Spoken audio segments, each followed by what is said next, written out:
This episode is me having a really great and insightful conversation with Nabil Jamshed.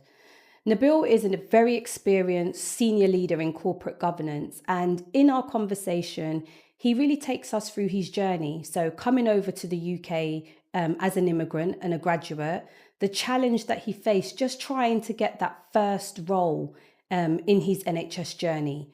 Who helped him? What helped him to progress?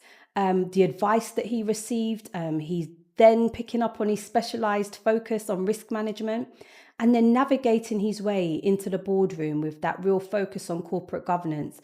And I really wanted to have Nabil on Bravery in the Boardroom because there are not many underrepresented senior leaders who hold a corporate governance portfolio.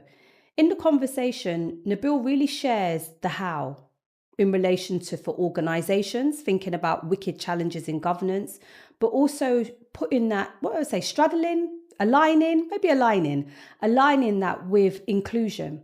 So talking about how organizations can really tackle some of the key challenges we're seeing, not just an increase in representation, but sustaining representation at senior level, the genuine need to not just say I've got an open door policy as a leader, but to open the door and step out and to listen and observe from what the colleagues who will be impacted by what you're trying to drive. What do they really think? How are they really feeling?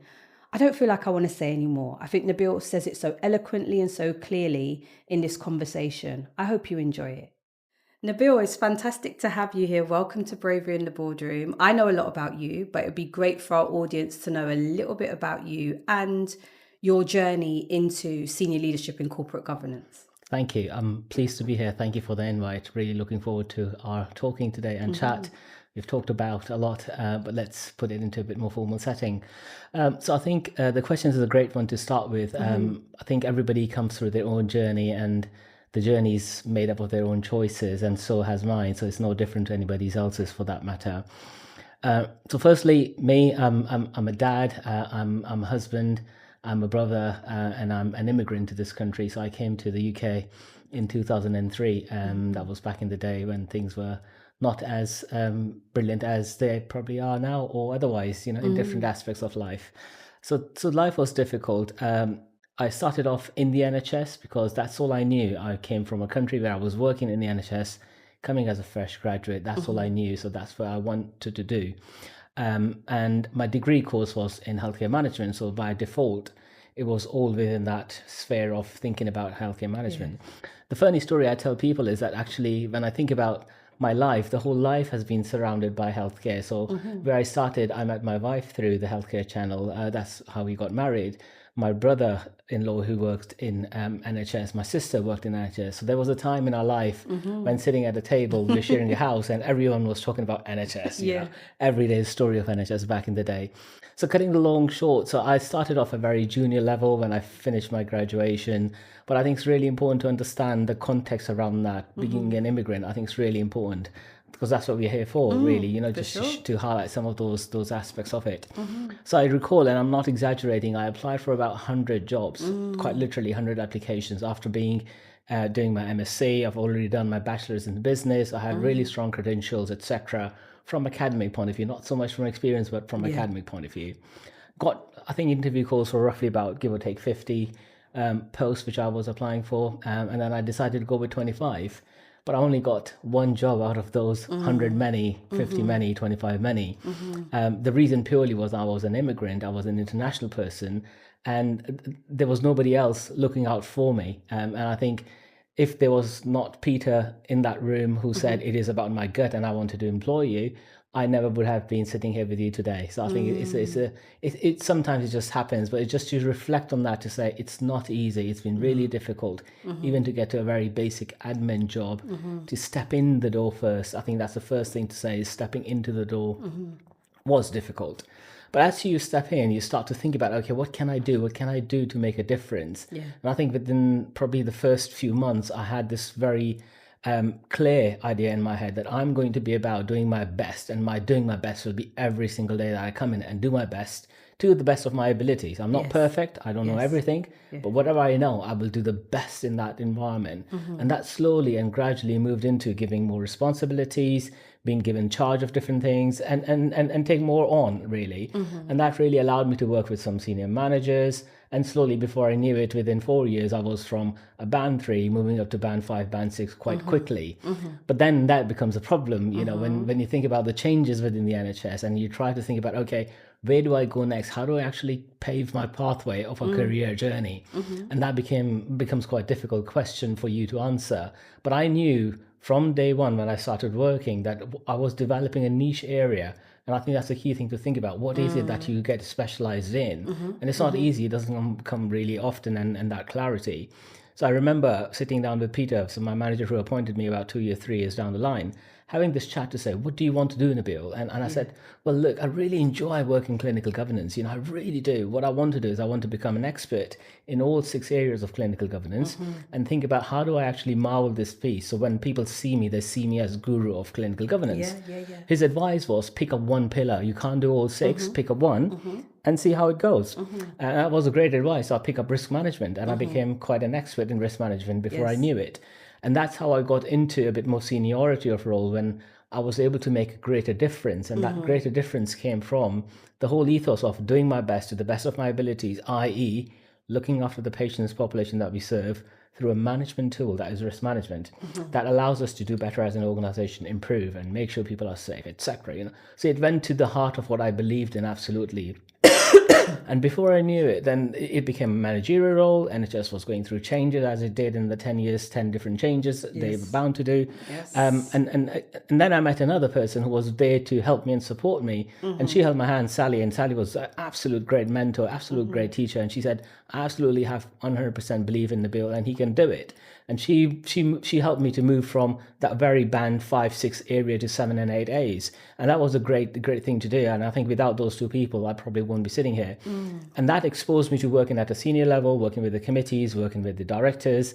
And that's what me got interested in thinking, okay, well, risk management is one area, but actually corporate governance is what really interests me, where it is all about having a synchronized model, a glue that holds the organization together. And there are different elements to it. And I can relate that because when I think about everything, life around us is all about governance. It's all about structures. It's all about some regulations. It's about it's happening, you know, the sun rising, the moon setting, timings. Life is happening around us and they're happening around us in a logical way. And that logic comes near to my heart. So that's my personality. So I really got clued into doing that work. And before I knew it, I was a business manager working with a managing director, exposed to senior leadership. And that's how I got into learning a bit more about it and then moved up to the ladder, as we know. So that's in a brief. So in there, you unpacked your journey and what helped you. So who helped you? Peter and Sally being really key there. You also touched on the challenge of when, you know, getting that first entry point. You said as an immigrant, you know, those real barriers that you faced. Talk to me a bit more about, because you mentioned the jump, and I know quite often, I know you speak to a lot of aspiring senior leaders who from underrepresented background, from ethnically diverse backgrounds. Could you tell me a little bit more about that bit in the middle? So going from, like you said, band 5, 6 into 7, 8 and into the management space, what particularly helped you there and what challenges did you face? Because we get asked that question so much, don't we? How do you make that jump from mid to senior level? Yeah, so I think it's an interesting observation that I make, and I try to tell people the same. As I was working my way through in my journey, which I just touched upon, I developed an interest area where I could specialize in.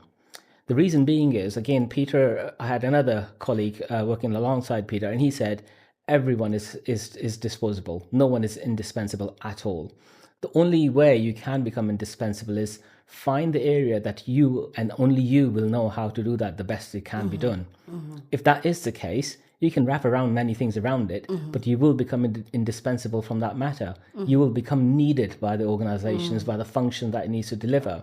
And that got me into risk management to say, whatever I'll do, be it managing committees, working at the board level, working with senior leadership, doing my corporate governance duties, Yeah. securing organization, blah, blah, blah, I will maintain risk management. And to date, I have maintained risk management with my portfolio. So my advice to anybody in that way is to think about, what is that niche that you think you are the expert of?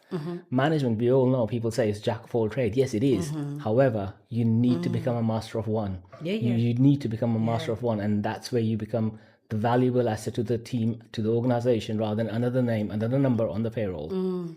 So that helped me a lot. That really did help me a lot. So coming into leadership, a question I ask all of our guests: how would you describe your leadership style in 3 words? Yeah, I think it's an interesting question. I'm still on the journey to unpack that. I recently been on Bevan course, which is a great, fantastic course, as you know, and that opened up a different horizon, a different dynamic into my own self, my own personality. You know, what am I about? So I try to. When I was coming to this podcast, I was thinking about, how will I answer that question? It's bound to come up. So I've come up with a line, and I think the line I've come up with is, my leadership is like the leadership of a lion. The reason I say lion, lion is a cat, and cat in this form is CAT. My leadership is compassionate. It's about accountability. It's about transparency. So I hold that cat with me all the time. Whatever I do, I do that. And if I do that, I think at all levels, the CAT acronym works for me because it works at both levels, managing upwards and managing downwards. I couldn't think of anything else that connects both, because I'm bound to manage and work with my colleagues in the team and need to develop them. And for that matter, I need to be compassionate with them. I believe in absolute compassion. I think without compassion, what tends to happen is we focus on the task rather than people. If we focus on people and change that, it not only helps you, but it helps them to grow and develop into something better. The accountability part is really, really important to me, because not only taking the credit of all the good things that happens and people do it for you rather than you do it yourself. We all know that, don't we? We need to take accountability for when things don't go right. Things are bound to, be mistakes. They're bound to be some errors. And when they happen, you need to be bold enough to stand up and say, I'm accountable. And I think from the other side of accountability, i.e. from my team point of view, I think that gives them that protection, that ability and that airtime to be protective around it. I think that accountability, again, works both ways. And transparency, I'm, as you know, a very vocal, very blunt, very open person. Whatever it comes, it comes. I wear my heart on my sleeve, and that's who I am, either way. And I think in delivering my job function, i.e. the corporate governance function, if the conscience of the organization needs to be clean, then that is how it needs to be. It needs to be said as is. It needs to be said with independent view. It needs to be said in the boldest possible way. It needs to be said as it comes. Otherwise, there is no other way around it to protect the organization. So I think that cat really works for me. I keep that cat with me all the time. And what you said there, you're just giving some insights into the role of corporate governance, isn't it? Being the conscience of the organization, ensuring almost, so it's almost leading by example, isn't it? In that space of ensuring the organization, or, advising the organization to stand by your CAT acronym, but you embodying that as well, because compassion, accountability and transparency, I'm sure we would all expect all healthcare organizations to demonstrate and abide by that. But you being, like you said, a risk management specialist, a corporate governance specialist, being able to guide organizations on how they enact that in what they do as well. It's really insightful to understand that, because a lot of people, I wanted to speak with you in particular, because as we've shared before, not a lot of people go into corporate governance. When people are thinking about leadership pathways, executive portfolios, especially colleagues who are underrepresented, I know there's a very small number working in the corporate governance space. So I was very keen not only to hear from you and your leadership vision, but also about that understanding of the corporate governance function as well, and your route, how you got there. So just picking up on talking about underrepresentation, the whole thing of focus of bravery in the boardroom is to see boardrooms more representative of the communities and staff they serve. What do you think should be prioritized to see more of an increase in representation at senior level? I think it's a conundrum that we still are trying to solve, aren't we? And I think it is as much as about organizations having almost their own version of CAT or whatever that version is. They need to live and breathe that. They need to think about that the vision, the values, and all the rest of it just doesn't become words. As much as it needs to change the minds, it needs to change the hearts. I always say that, whatever you've done in, say, I don't know, people work in inclusion, they want to do EDI practices, they want to introduce this and that and have charters, all sorts, and, whatever it may be. When you ask the question to the people, who is it for? If they are telling you it hasn't made a difference, you've got it wrong. It needs to speak to the hearts of the people, And I think that becomes the real point about living those values day in, day out, and showing that you care for the people that you serve. But I think it doesn't come one way, actually. The people like myself, yourself, we need to be brave. We need to step up. We need to step forward and say, well, actually, I want to sit at that board table. Yeah. That's what I had to do. Yeah. I knew that I want to sit at that board table. Yeah. I knew I'm not a clinician. Yeah. So I can't go down the CNO route, the chief nursing officer route. I know I'm not a medic, so I can't do medical director route. I know I'm not a finance director, so I can't do that either. I'm not a people person, so I can't do CFO's or CPO's role and CFO's role either. The only remaining bit was about corporate governance, because that's an additional seat at the table. Yes. I don't want to be CEO, we know that. Absolutely. If I ever want to be CEO, not in NHS for sure. I want to be somewhere else.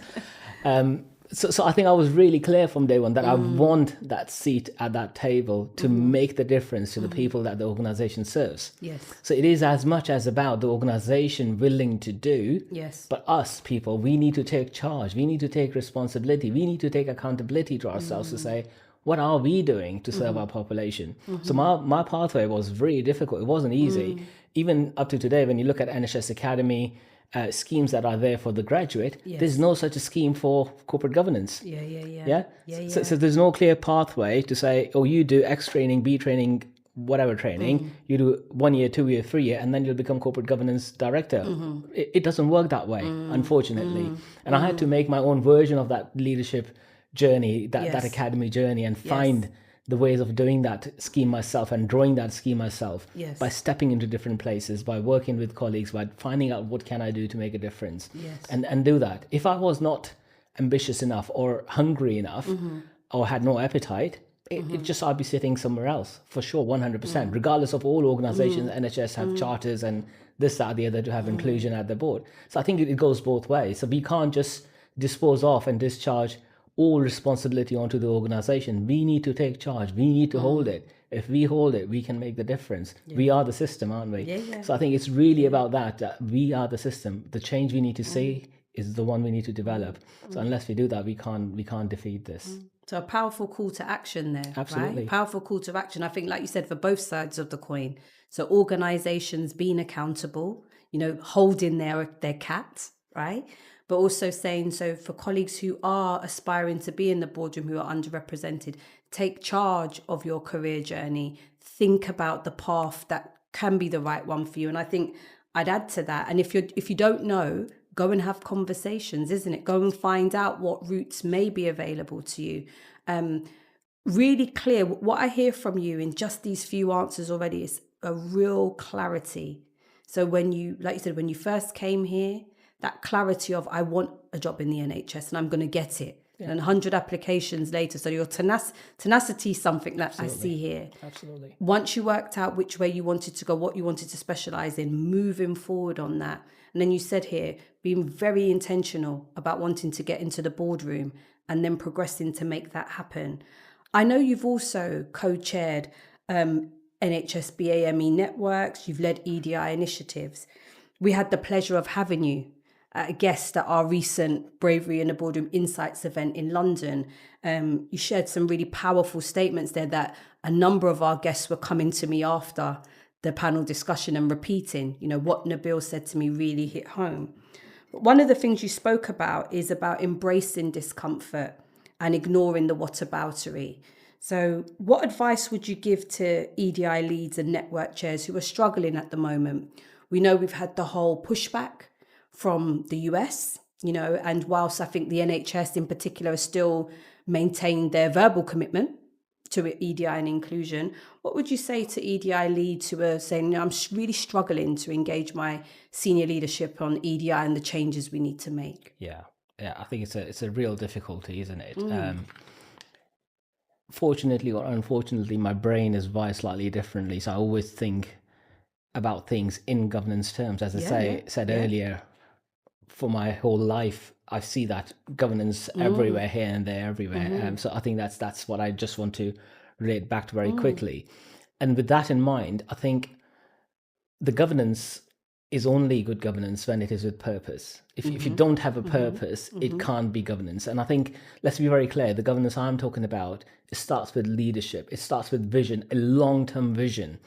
It's just about those two things. If you nail those two things down, you won't go wrong. And I think that's what's happening. People are going wrong because they don't have the purpose.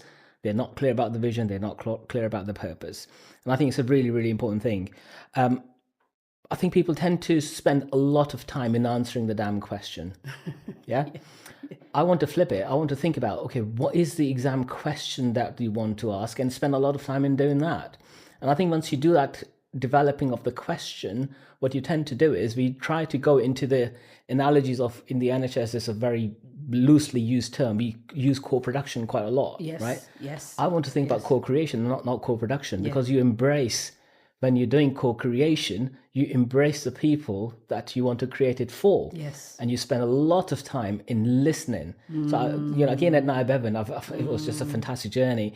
I can't remember how many times I've heard and said in the same room, the God has given me 2 ears, 2 eyes, and 1 mouth.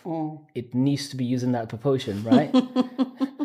We don't, do we? True. So the 2 eyes are there to observe the environment. The 2 ears are there to listen to the folk, what they're telling you, and then say the one-liner that will make the difference, and that gives you the true purpose. So I think that's the first thing I want to say. Unless we do that, it's just not going to work.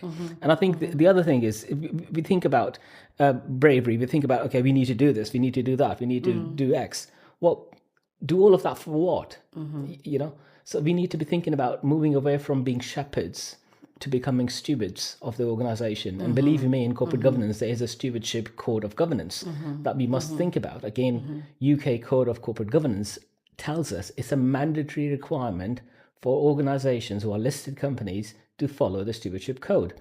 Same applies to public sector organizations. But how much attention do we actually pay to it? So stewardship code is very simple. It talks about taking people with you along the journey so you can deliver the best service to the people that you serve by the best people you employ. Now, the question is, who is best to tell you about the experience of people that you want to serve? The people who look like them. So NHS being the largest employer, that's right, 1.6 million, is a big number. Out of those, there's a large proportion of people who come from underrepresented groups, minoritized groups, etc. If we don't start to listen and use the 2 ears God has given us to listen and 1 mouth to speak about with them, it's going to be same old, same old. That's why you're in that limbo. So forget about tax, forget about what the political move may look like. Think about the purpose. What is the purpose here? America is very different to UK, so is many other countries.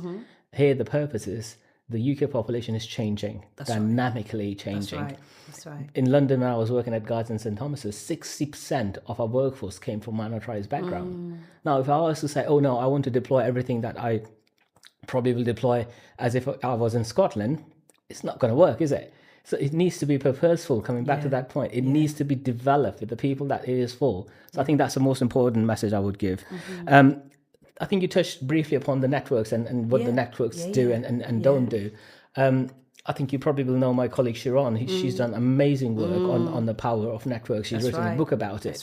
But when you think about what networks do, is it opens up that opportunity. It opens up the understanding of what the real issues are and where to go and seek help. We always, as people who come from different backgrounds or minoritized backgrounds, we don't know where to find information. Especially me, I did not grow up into this education system, right? I did not know about all the stuff around that the help that might be available. My son is, he's gone to the school, he's gone to the college, he knows his stuff, which I never knew that, that help existed. Those connections, where those platforms, where the services might be, how to access them, I had no idea. Those networks allow you, being in employment, open up those opportunities so you can actually think about, how do I actually take that in, all that information and use to my favor, my advantage, whatever you want to call it, but in the view of purposeful governance, that you are there to serve for the people that you are there for. I think that that's a really key message. And I think lastly, that when I think about creating and co-creation, I think we need to think about at the same time focusing on outputs are there and they're important, the numbers and everything else, but the outcomes, back to the point, it needs to speak to the minds and the hearts at the same time. You can't just say, oh, numbers game is absolutely fine and we're achieving X percentage of people now in employment from BME backgrounds, etc. Well, okay, but what has changed? What's their experience? It hasn't changed a damn thing. So it's all failed governance. So I think it's purposeful. The purposeful governance will allow you to be in that tandem, ensuring that it is for the people that it serves. I think that's what I would say to people, to say, all this is noise. Forget about the noise. Focus on the purpose. Focus on the purpose. What is it that they're for? And listening to you there as well, talking about, you actually unpacked the how to nail that purpose down. So for senior leadership, how to really cut through, and as you said, really get that clarity on the purpose. You mentioned vision before. You're speaking here about co-creations, come a step before co-production, right? Come early and then really listen to what you're hearing and seeing. Follow through is what I think I heard from you as well. So if you are, introducing new initiatives, new approaches, you're seeing your numbers shift.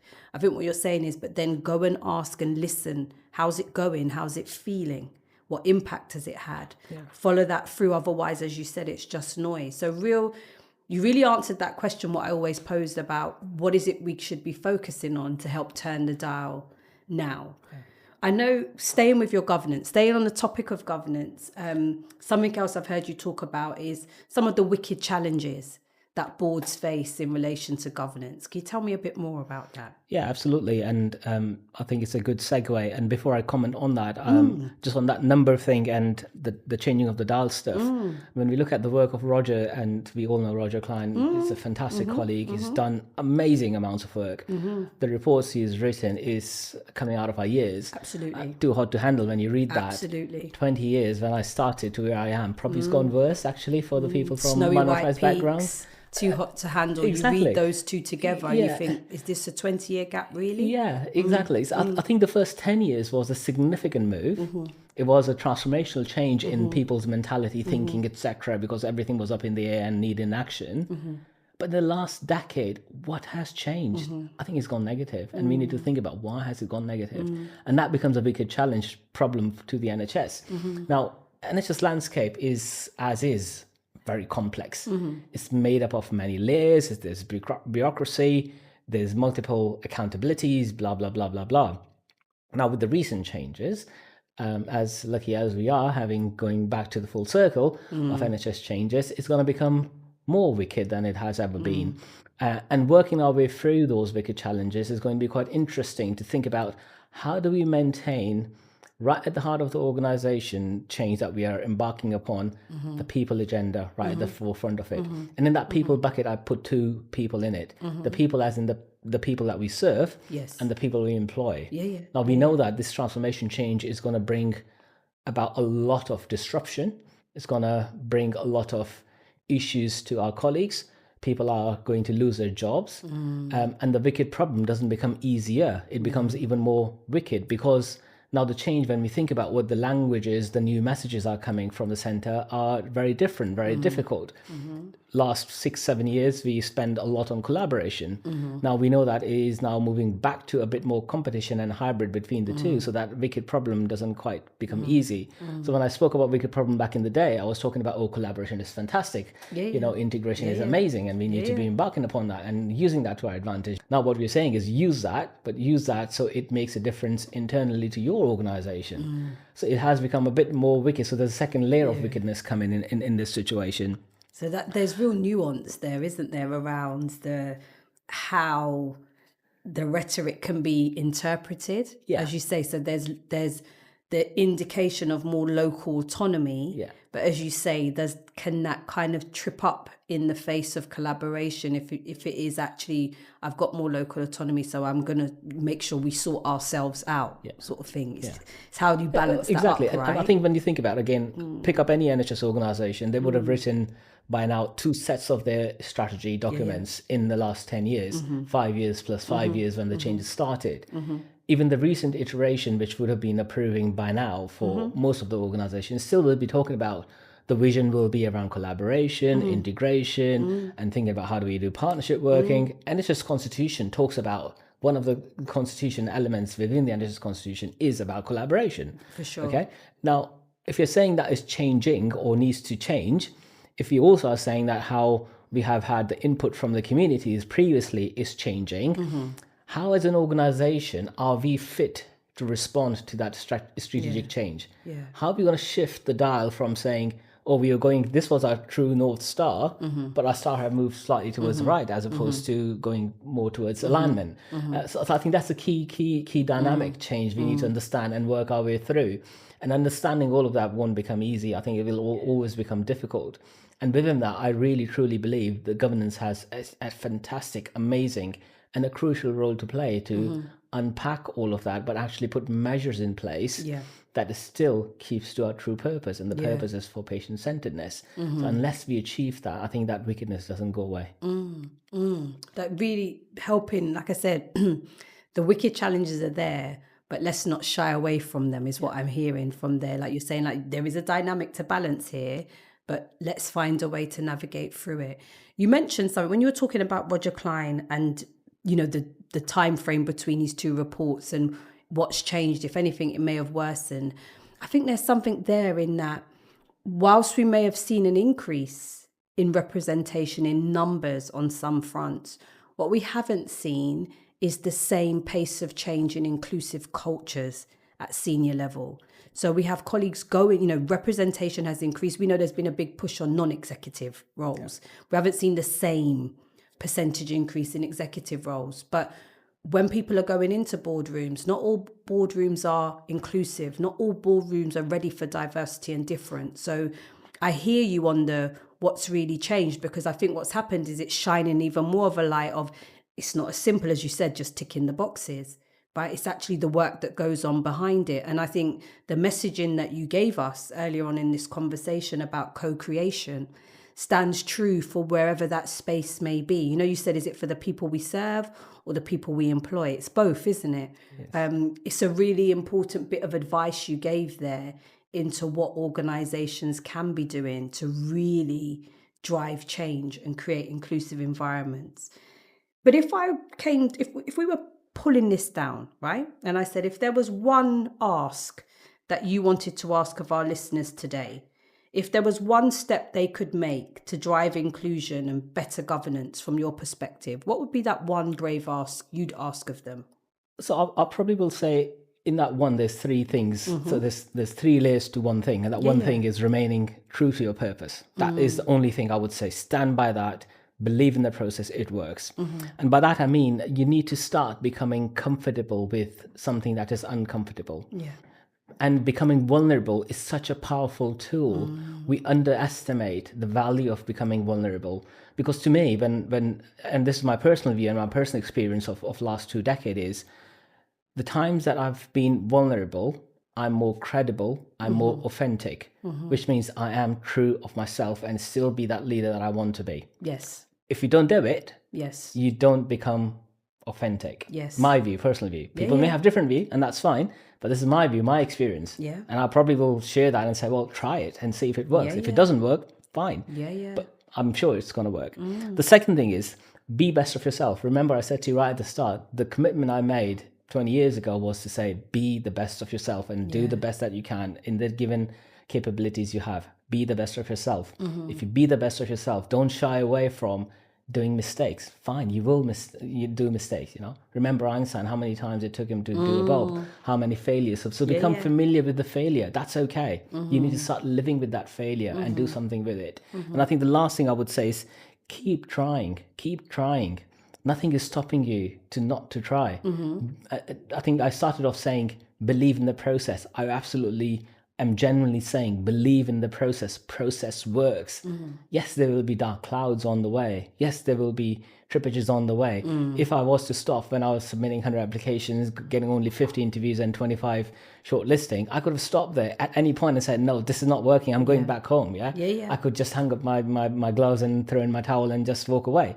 But no, these clouds are there to make you more resilient. If you don't deal with that uncomfortableness, you don't become resilient. And you need to build that resilience to have a sustainable future for the organization. So I think those three things wraps up into purposefulness. I think that's what I would leave the listeners to think about and do in their own style, in their own version of it, in their own organization, in the work that they do. Whatever opportunity you have, do those three things. Really clear with what you shared there. You shared earlier on, you spoke about your journey into senior leadership and giving some advice about that focus on a specialized area, be known for it, but deepen, if I could say, deepen your knowledge or your expertise in it. Is there any other advice that you would give to our aspiring senior leaders from underrepresented groups who want to get into the boardroom? Is there anything else you'd want to add? Yes, absolutely. In my more recent jobs and tenures, when I'm sitting as a director, it comes with quite heavy label, if I can call it that for a minute. And people generally think, oh, they must be scared of directors because directors are very scary people. So in one of my more recent roles, I try to approach to a very basic admin level people and say, look, you look like me, you talk like me, you come from the same background. Let's grab a coffee and meet and sit down. We did, and we talked about different things, their career aspirations, my career journey, etc. And at the end of it, they asked me one question: why did you choose to speak? And I said to them, well, we don't bite, do we? We are just as human as you are. I've been through the same journey you're going through now. So you be brave to come out, approach us. We are very approachable people. Nobody bites. We are here to help, genuinely here to help.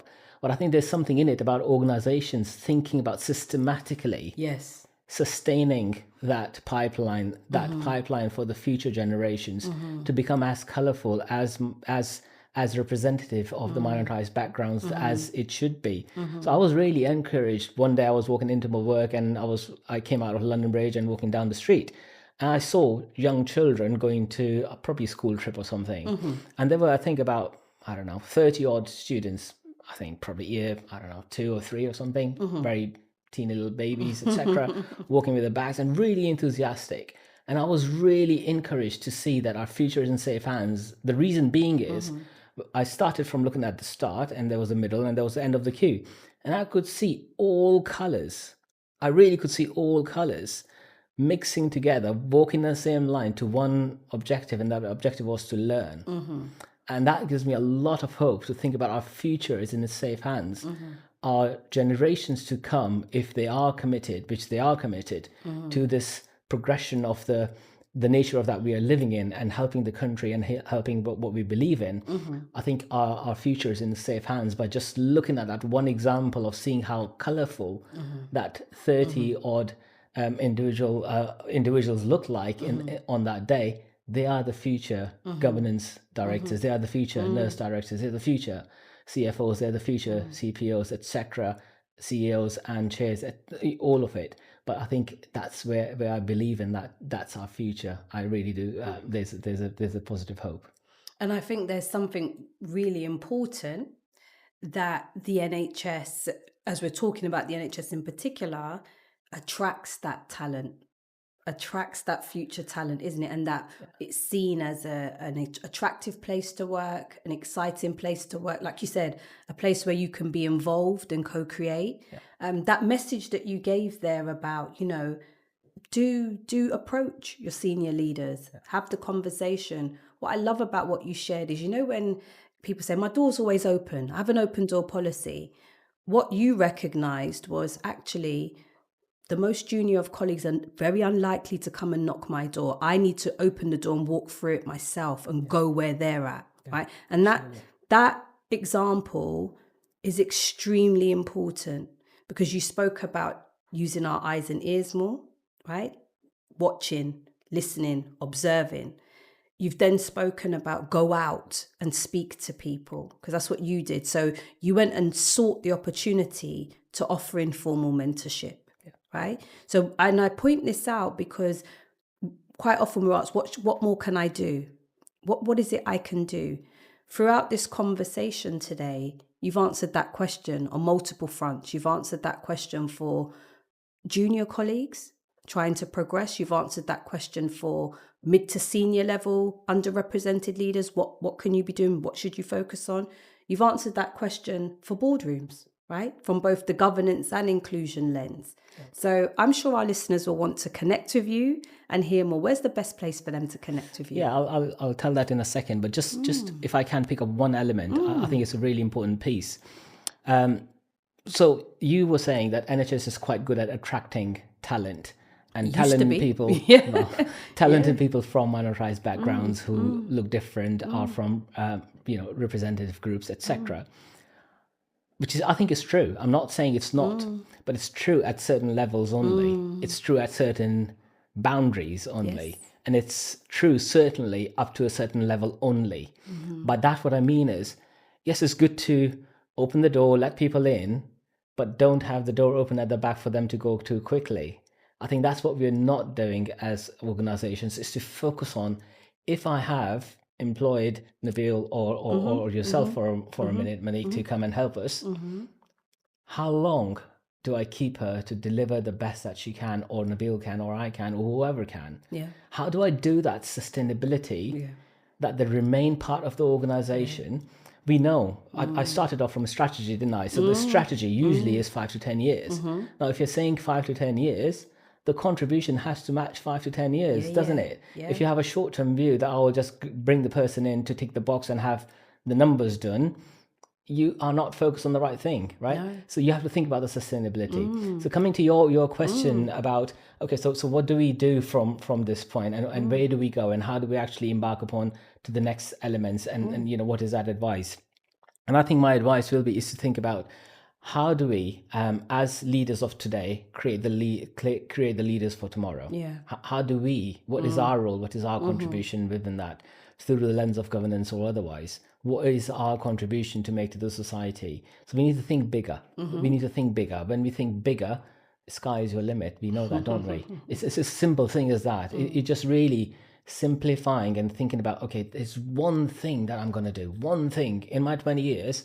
What I want people to remember me for is that he is a person that I can go to and connect to. And it's very easy to connect to me. You come to LinkedIn, you go to the website and just type my name in and you'll find it. And you can come through any other means should you wish to. I'm not as active on Twitter as I used to be, but there are various ways you can connect me. So please do connect through to those channels. The social medias are open.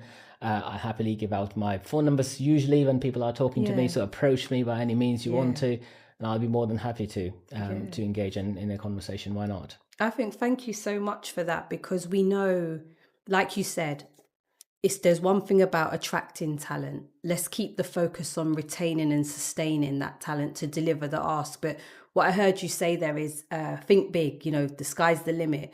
But I also remember what you connected about, but have that purpose, isn't it? Have that vision, that line of vision there. Thank you for offering that. So listeners, you heard it here in terms of Nabil offering to have that conversation, to share insights, to offer encouragement and guidance. Please do take him up on it, because I know it's a real passion of yours to hold the ladder out for others. And my final question that I always ask my guests, you're a busy person. I know you do a lot outside of your day job, but what do you do to help maintain your balance and well-being? Yeah. So I think I talk about clarity, didn't I? And I think that clarity comes from another passion in my other life, which is cricket. Yeah. So I play cricket. That's why I'm probably able to think about test innings more off. So probably my age doesn't show me that I'm a test cricketer fan, as opposed to one day or T20 or T10 form. I'm more of a test cricketer form. A long game. You have to think about the long game. So I enjoy playing cricket. I mean, I've got a match tomorrow again. I played on Thursday. We won, which is fantastic. So I'm really looking forward to tomorrow. So I do play a lot of cricket at a league level. I think the other thing to say is you were talking about connecting, and that reminds me, I do a lot of, my other passion is cooking. So I do lots of Pakistani cooking, Pakistani cuisine. I love food. I can just eat anything and everything any day. I travel a lot. That's got me, you know, it's the inspiration for me is the food. Yeah. What does it taste like? How is it made, etc. So I have a YouTube channel, so please do reach out to YouTube. I'll put the link. We'll put the links in the show notes. So searching on YouTube, Nabil, you will see Anne's Kitchen. You will see recipes. Yeah. They are recipes that I had to create, so not co-create. In a way, co-create with my wife and my son, having to eat many other versions that you don't want to eat. But they are there for you to use. Please do use them. Look them up, and I think that's what you do. But I think more importantly, the last bit that I do, which is how I try to build time for reflection and reflexivity, is that I go to gym, but I decide to go to gym on my bike. So when I'm on bike, I'm reflecting on how the day has gone, how the week has gone, what were the bads, what were the goods, how can I do to improve. I then leave myself a short voice note after that. So I try to integrate my relaxed time with reflection time, because that allows me to become a new me tomorrow. So I think those are the three things I do to keep myself busy in doing different things, and not doing this and not in my day job. So those are the three things I do quite passionately. So I really enjoy doing that. Nabil, it's been so wonderful to speak with you, to have access to your governance expertise, to be inspired by your journey as well, coming here as an immigrant, as a graduate. You know, like you said, it's a scenario that many colleagues will have faced, you know, and to talk to us about, you know, like we said, those wicked governance problems, but actually how can you balance them? You know, as an organization, where should you be focusing your lens? You've really helped us to understand that. And then finishing up here with really like offering your advice and guidance to others, but also that the bit why I asked the question at the end is because it is tough out here. It is really challenging to hold senior roles. You expressed that, you know, it's really hard work. So hearing how you maintain balance and most importantly, well-being, right? Love what you shared there about what you do when you're reflecting and then capturing it on a voice note. So many insights you shared with us, so much honesty as well. I just really want to thank you for your time today. And I hope you'll be, I'm sure I can persuade you to be on a future panel with us again soon too. So thank you very much. It'll be my pleasure. Thank you so much indeed.